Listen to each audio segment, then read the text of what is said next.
ಕುರುಕ್ಷೇತ್ರದಲ್ಲಿ ಎಲ್ಲರೂ ಸತ್ತಿದ್ದಾರೆ. ಅಲ್ಲಿ ನೋಡಿದ್ರು ದ್ರೋಣಾಚಾರ್ಯರು ಕೂಡ ಜೀವ ಬಿಟ್ಟು ಹೋಗಿದ್ದಾರೆ. ಅಶ್ವತ್ಥಾಮನ ತಂದೆ ಅಶ್ವತ್ಥಾಮ ಹುಡುಕ್ಲಿಕ್ಕೆ ಬಂದ.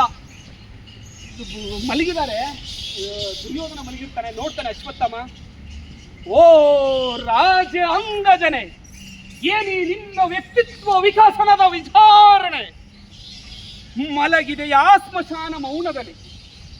ಯಾರು ಒಡೆದುರುಳಿಸಿ ಬೆಟ್ಟವನ್ನ ನುಚ್ಚು ನೂರುಗೊಳಿಸಿದವರು ಯಾರು? ದುರ್ಯೋಧನ, ಹೇಳು ಯಾರು? ಭೀಮನೇ, ಭೀಮನೇ, ಭೀಮ ಹಾರುವುಳಲ್ಲ, ಕ್ಷತ್ರಿಯನಲ್ಲ, ಸಾರ್ವಭೌಮ ಸಿಯೋಧನನ ಸುಡಗಾಡಿನ ಆಸೆಯನ್ನು ಸ್ಮಶನಗೊಳಿಸುವ ಮಂತ್ರಿ ದೀಕ್ಷಿತನು ನಾನು.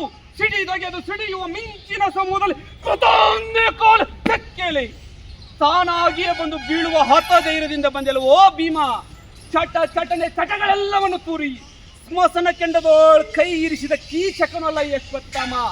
ಭೀಮ, ಗದಾಧಾರಿಯಾದ ನಿನಗೆ ಬಿಲ್ವಿದ್ಯೆ ಗೊತ್ತಿರಲಿಕ್ಕಿಲ್ಲ. ಗದಾಧಾರಿಯಾಗಿ ಬಾ.